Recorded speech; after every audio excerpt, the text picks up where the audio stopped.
been meaning to say this for a while. I don't like anything about you. We're gonna live as a family from now on, so get out of this house. Stop interfering in our lives. When I voiced my opinion to my son's wife, Tabitha, who was neglecting her responsibilities as a mother, she became visibly angry. Fuming, she stormed out of the living room, spewing aggressive words. I get it. Just so you know, the house is in my name. Let's change that. If it means cutting ties with you, I'd do it right now. Tabitha had wanted to sever ties with me. Oblivious, she happily accepted my agreement. She was too naive to realize what she was getting into. She had no idea that changing the house's title would lead to her downfall. This all happened before my grandson was even born. My name is Emily. I work as a CPA and I'm a career-oriented woman.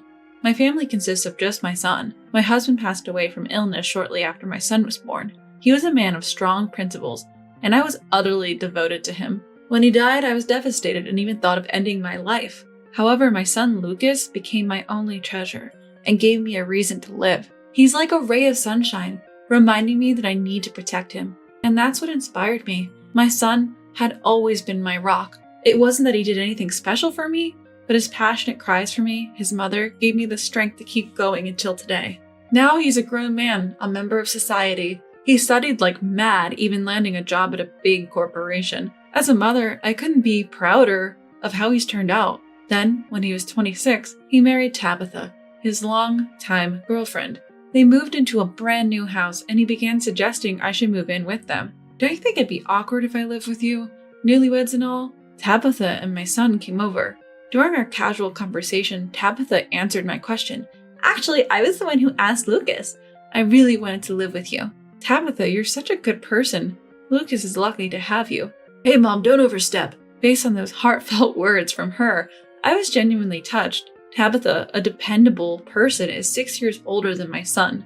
As an older wife, her assertive, no-nonsense demeanor really won me over, but she was also considerate and pleasant. I had no worries about moving in with them.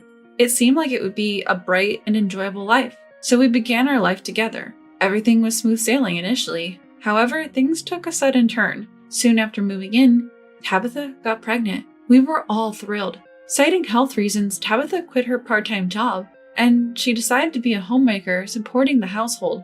My son continued to work hard, and I also contributed while working.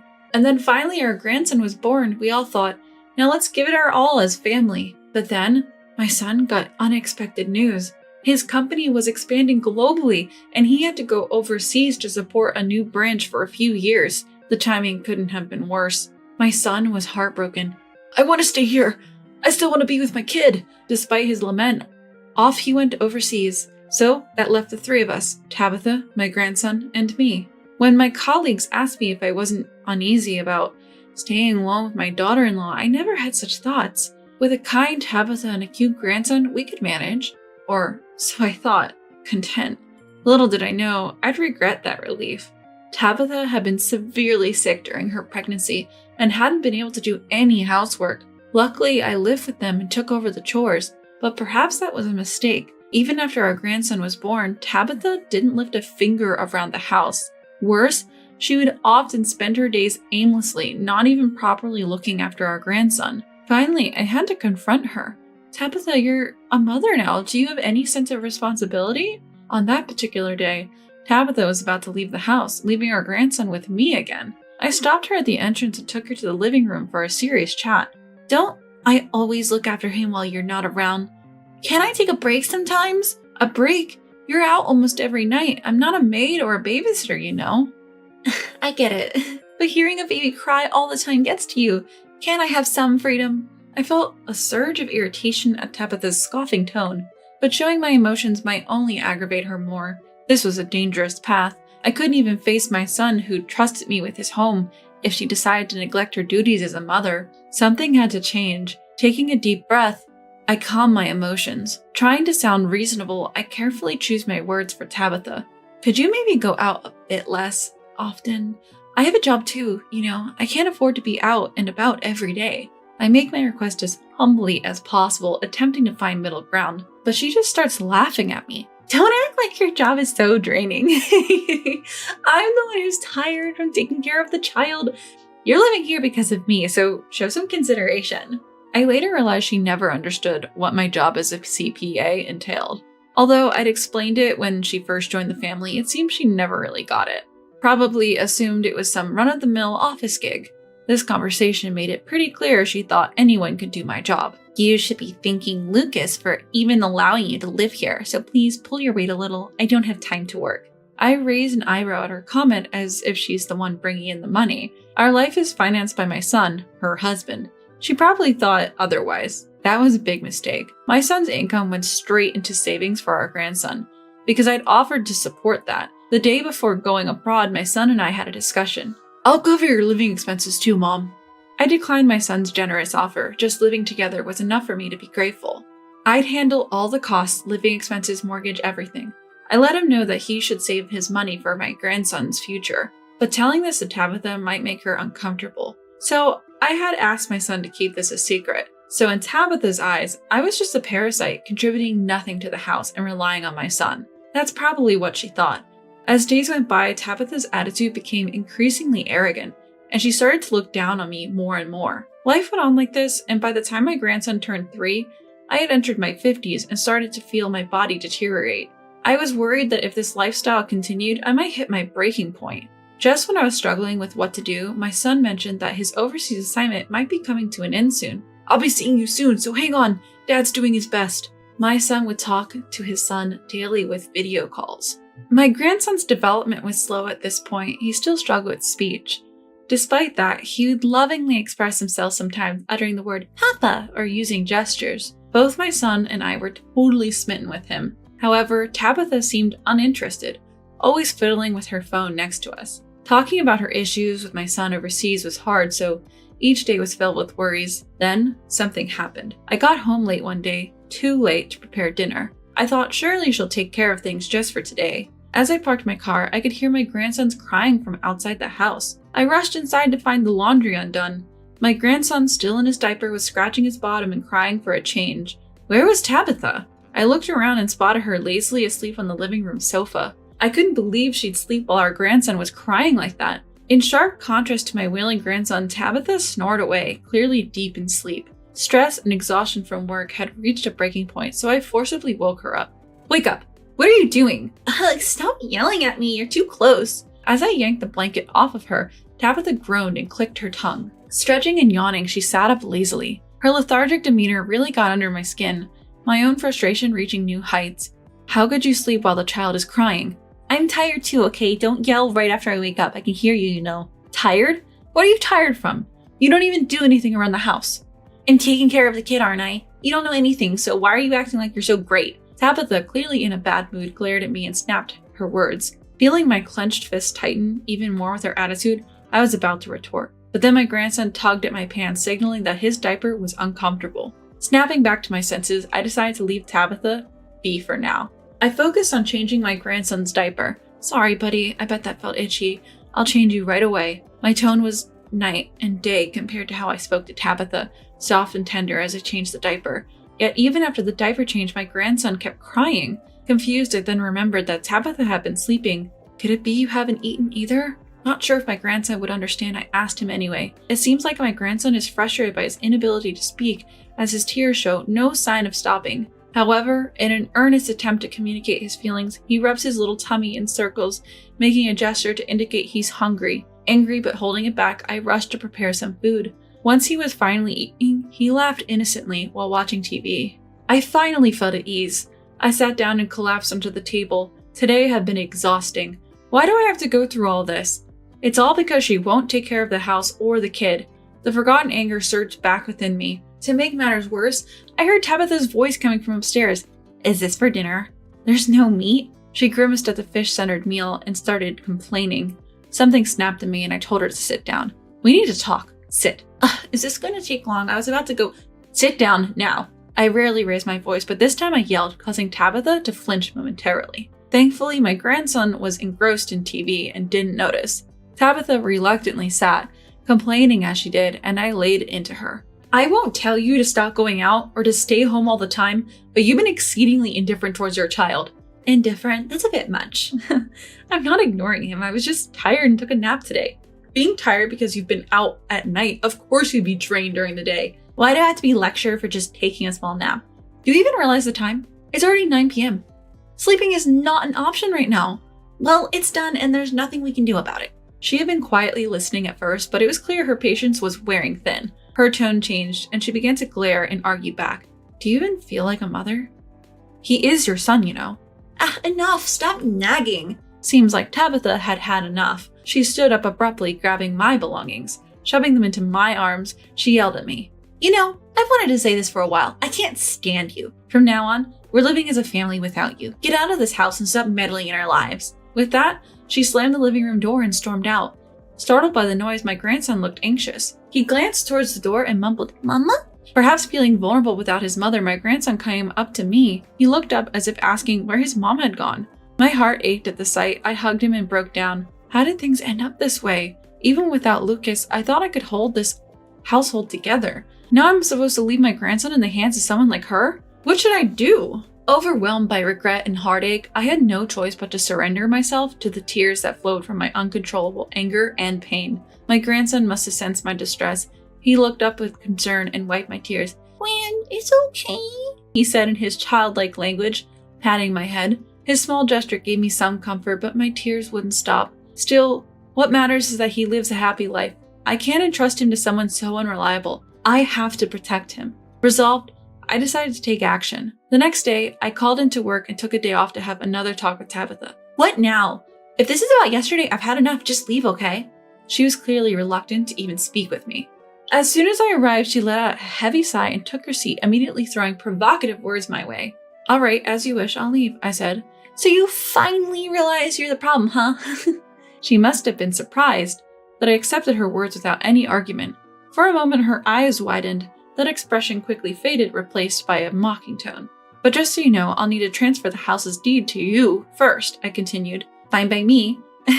If that's what it takes to get rid of you, let's do it now. I had offered the change of the house's title as a condition for moving out. Tabitha, clueless as ever, happily agreed. Hearing her agreement, I couldn't help but smirk. She was too naive to realize. She had no idea that this change in ownership would be the start of her troubles. I took her along as we switched everything from the government paperwork, insurance, to the home loan from my name to hers. Just as we finished all the name changes, my son came home right on cue. Lucas? Tabitha was stunned to see my son, and understandably so. I had told her he wouldn't be back for a while. It's been a long time, Tabitha. Why is Lucas here? What about the overseas office? Didn't I tell you? I was about to come back home soon. Actually, I had confided in my son the night before. He wasn't supposed to be back for a bit longer, but I was desperate, so I told him everything. I decided to stop pretending and be honest about what had been happening. To be truthful, I had given up on the idea that telling my son would make any difference. However, his boss at his new posting turned out to be a really good person. When I explained the situation at home, the boss immediately arranged everything for him to come back, from flights to logistics. So, while I bought time with the name changes, my son returned. We got to see each other before I completely left the house. Tabitha, you've done some terrible things to my mother and family. Just by seeing his face, she must have sensed it. He was furious. Tabitha was visibly shaking, and it was clear she was scared.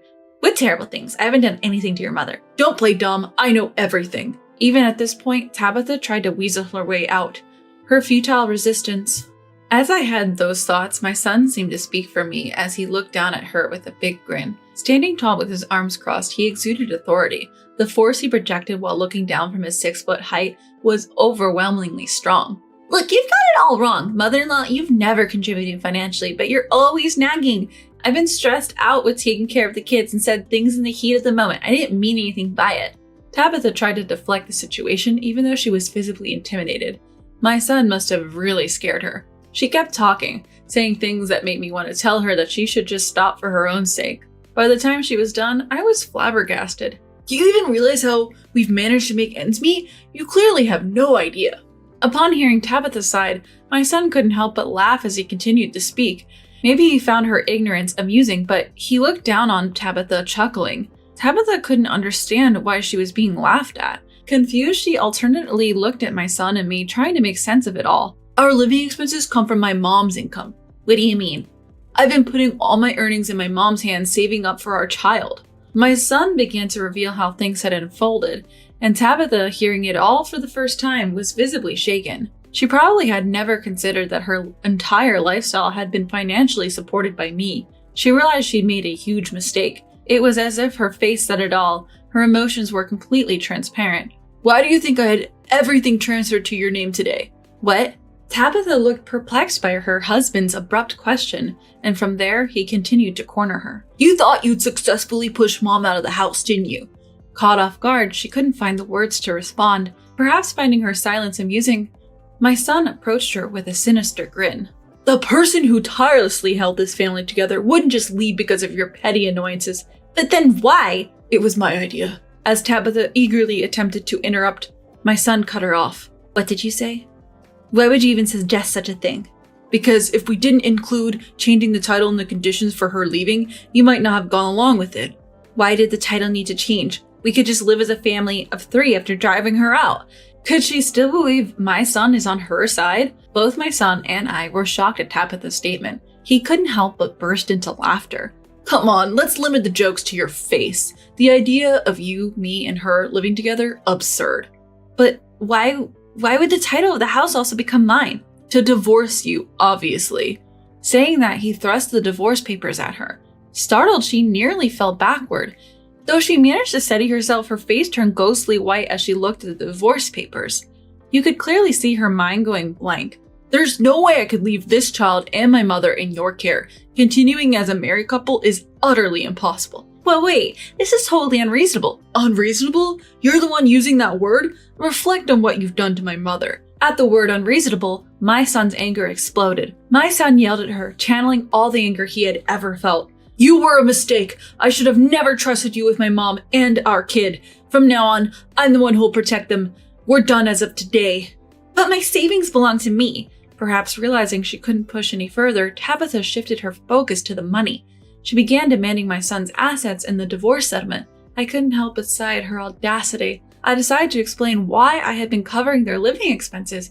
"Why do you think I've been paying for living expenses while Lucas saved his money?" "What? All the accounts under my grandson's name were set up by me." "What are you talking about? I don't understand." Clearly, Tabitha was perplexed. In a divorce, child savings can sometimes be considered marital assets. I had accepted living expenses from my son and saved it as a gift for my grandson to prevent this. This way, even if you divorce, you won't get your hands on my grandson's savings or my son's savings. "So you're really not going to get much." "This can't be." It wasn't that I planned this in case of divorce, but it sure came in handy. I couldn't help but pat myself on the back. Tabitha fell right into our trap. She sank to the floor, realizing her world was crumbling around her. "I bet you only married me for my money, didn't you?" My son added more fuel to the fire. "That's not true." "Oh, isn't it? I know all about your affairs. Your flings have already confessed everything." "You're lying." Tabitha looked shocked and I sighed. "How could we not suspect you when you were out every night?" "We've got all the evidence. Your affair partners even confessed." When I showed her the voice recorder and some photos of her entering a hotel, Tabitha had nothing more to say. Turns out she reconnected with an old flame after marrying my son. She was cheating and funneling money into this man. "But you miscalculated big time. My salary doesn't even come close to what Mom earns." "You mean your mom, the office worker? How could she possibly earn more money than you, Lucas?" "The income of a CPA grows with experience." "So what? She's making like 100,000. 100,000? Tabitha was flabbergasted when she heard my salary. "Don't regret your ignorance now. My mom isn't someone you can look down on." "But if I just work harder, I could—" "Tabitha!" I cut her off. I couldn't stand listening to her any longer and intervened. "No matter how much you cry or scream, you can't change the facts. Stop making a fool of yourself." After hearing that, she bit her lower lip, a look of regret on her face. Then, through tears, she begged my son, "Anything but divorce," probably realizing it's tough for a jobless 35-year-old woman to start over. She was desperately appealing to my son for some sort of lifeline, but my family-oriented son wasn't about to let her off the hook. "You're gonna pay for this," he said. And he did just that. He filed for divorce, mediation against her unwillingness, and he made claims for emotional damages I had suffered, and even for child neglect concerning our grandson. Thanks to that, she found herself buried in debt. With a home loan still to pay, it seemed she had no choice but to declare bankruptcy. I'm not sure what happened to her after that, but rumor has it she's scraping by on TANF. Time has passed, and now I'm 76 years old. I'm living with my son and grandson, and this spring, my grandson is getting married. "I'm marrying a woman who's strong and kind, just like you, Grandma," he told me, his face breaking into a shy smile. Seeing my grown-up grandson, tears flowed down my cheeks as I wished for their continued happiness.